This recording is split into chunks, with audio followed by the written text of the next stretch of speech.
ফেব্রুয়ারিতে ত্রয়োদশ জাতীয় সংসদ নির্বাচন। সারা দেশ প্রস্তুত হচ্ছে একটি অবাধ, সুষ্ঠু ও গ্রহণযোগ্য নির্বাচনের জন্য। ভোটের হাওয়ায় কি ভাবছে সাধারণ মানুষ থেকে শুরু করে আগামী জনপ্রতিনিধিরা, সে কথা জানাতে ডিবিসি নিউজের ইলেকশন এক্সপ্রেস ছুটে যাচ্ছে সব সংসদীয় আসনে।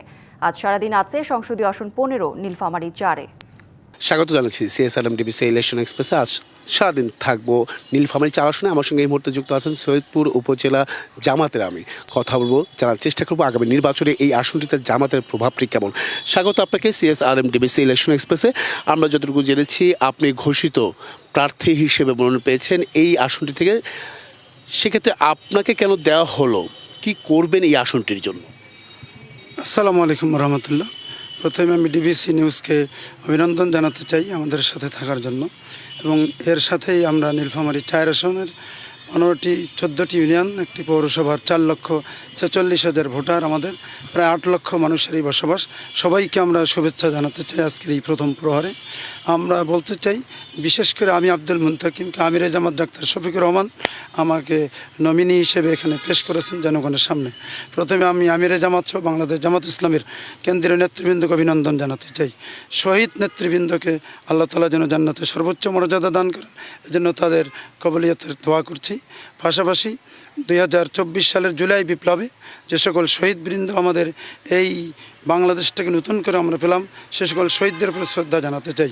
বিশেষ করে আমাদের কিশোরগঞ্জের শহীদ নাইম এবং সৈয়দপুরের শহীদ সাজ্জাদ এবং শহীদ কামাল, তাদের প্রতি শ্রদ্ধা জানিয়ে দুটি কথা নিবেদন করতে চাই।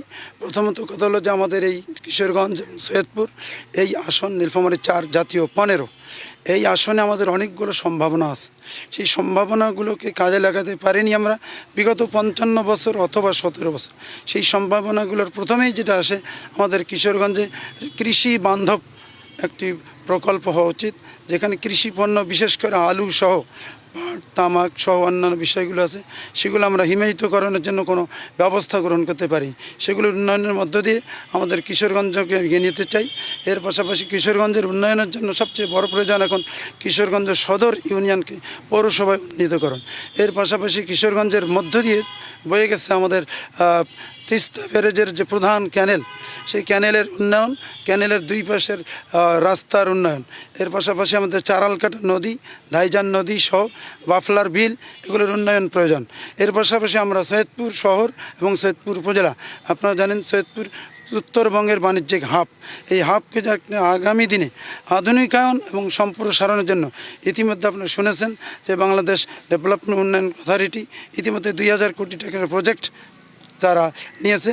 এইটা সহ পুরো সৈয়দপুর এবং কিশোরগঞ্জকে আমরা একটা শিল্প অঞ্চল সমৃদ্ধ একটি আসন বানাতে চাই। আপনাকে কেন যোগ্য মনে করছে দলটি? আমরা এই জন্যই যোগ্য মনে করবে, আমি বিশেষ করে বলতে চাই, আমরা মানুষের সাথে আছি, মানুষদের কথা বলার চেষ্টা করি, মানুষদের উন্নয়নের জন্যই আমরা নিরন্তর কাজ করে যাচ্ছি। বিগত 17 বছরে আমরা এই ময়দানে ছিলাম, এই মাঠ ছাড়ি নাই। যারা এই ময়দান, এই মাঠের জন্য চিন্তা করে না, ময়দানের উন্নয়ন চায় না, তারাই আজকে পালিয়ে গেছে। তাদের দেশ এবং জাতির কোনো ভাগ্যের পরিবর্তন হয়নি। বিশেষ করে আমাদের সৈয়দপুরের আমাদের রেলওয়ে কারখানা, এই রেলওয়ে কারখানা অনেক বড় একটি কারখানা, সেটির আধুনিকায়ন প্রয়োজন, সেটির সম্প্রসারণ প্রয়োজন। সৈয়দপুরের উর্দুভাষী জনগোষ্ঠীর বিশাল একটা সংখ্যা, তাদের উন্নয়নের জন্য আমরা বিগত 17 বছরের কোনো কাজ হয়নি। এখান থেকে তো আরও অন্যান্য দল প্রার্থী মনোনয়ন প্রত্যাশী করবে, অন্যান্য দল ভোটের যুদ্ধে লড়াই করবে, আপনারা কতটা টিকে থাকতে পারবেন বলে মনে করছেন? তাদের সঙ্গে বিএনপি রয়েছে, সাথে পুরো এলাকার জনগণকে সাথে নিয়ে আমরা আজকেও ময়দানে আছি, বিগত দিনেও ছিলাম, আগামীতেও একটি দুর্নীতিমুক্ত বৈষম্যমুক্ত দেশ সমাজ নীলফামারী 4 আসনের জন্য জনগণ প্রস্তুত। মানে কি আপনি বলতে চাচ্ছেন অন্য দলের সঙ্গে সাধারণ জনগণ নেই? ওদের সাথেও জনগণ আছে, নেই আমরা সেটা বলতে চাই না। আমরা বলতে চাই বর্তমান যে প্রেক্ষাপট, 24 জুলাই বিপ্লব, আজকে আপনার পেপারে দেখছেন প্রধান উপদেষ্টার নেতৃত্বে বলা হয়েছে জুলাই সনদের বাইরে কোনো নির্বাচন হবে না। সেই জুলাই সনদের বাস্তবায়ন হলে আমরা আশা করি যারা হত্যাযজ্ঞ চালালো 24 জুলাই বিপ্লবে, তারা ঝরে পড়বেই। তো সেক্ষেত্রে বিএনপির অনেক নেতাকর্মীরা বলছেন যে আপনাদের কর্মীরা নাকি ভোট, এরকম একটি অভিযোগ করছেন। জনগণ আমাদের সাথে আছে। জনগণ উপরে আল্লাহ তাআলা আমাদের সাহায্য নিয়ে আমরা জনগণের বিপ্লব চাই, জনগণের সরকার প্রতিষ্ঠার জন্য জনগণ আমাদের সাথে আছে, এটা আমরা বিশ্বাস করি। এই জনগণের জন্যই আমাদের কাজ। অসংখ্য ধন্যবাদ, আমাদের সঙ্গে আপনি এতক্ষণ যুক্ত ছিলেন। পরবর্তী সংবাদ বেলা 12টায় থাকছে ভিন্ন কোনো রাজনৈতিক দলের তৃণমূল পর্যায়ে নেতাকর্মীরা কি ভাবছেন আগামী নির্বাচনকে কেন্দ্র করে, সেসব বিষয়ের সঙ্গে থাকুন।